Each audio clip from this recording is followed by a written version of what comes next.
Hello అండి, welcome to setters world. ఈరోజు మీకు ఒక యూస్ఫుల్ టిప్ చెప్తానండి. మనకి ఇంట్లో కబోర్డ్లు కానీ అవి పాలిష్డ్ కబోర్డ్లు అయినా సరే, లేకపోతే మామూలుగా కబోర్డ్స్ ఉన్నా సరే, వుడ్ అయితే సరే, ఈ విధంగా చేసుకుంటే కనుక దాని మీద ఉన్న మరకలు కానీ ఇవన్నీ కూడా మనం చేతులు పెట్టినప్పుడు మరకలు అవుతూ ఉంటాయి.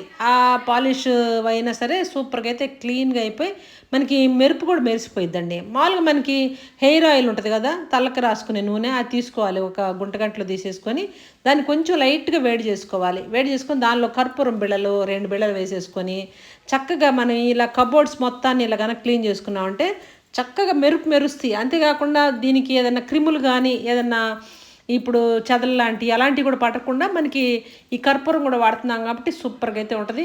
అంతేకాకుండా మనం ఇలా తుడిచిన తర్వాత ఆ లిక్విడ్తో తుడిచిన తర్వాత మనం పొడి గుడ్డతోటి కనుక శుభ్రంగా తుడుచుకున్నామంటే సూపర్ మెరుపు అయితే ఉంటుంది. అప్పుడే మనం పాలిష్ పట్టించినంత మెరుపు అయితే వస్తాయండి. సూపర్గా అవుతుంది. మీరు కూడా ట్రై చేయండి. టిప్ నచ్చితే లైక్ చేయండి.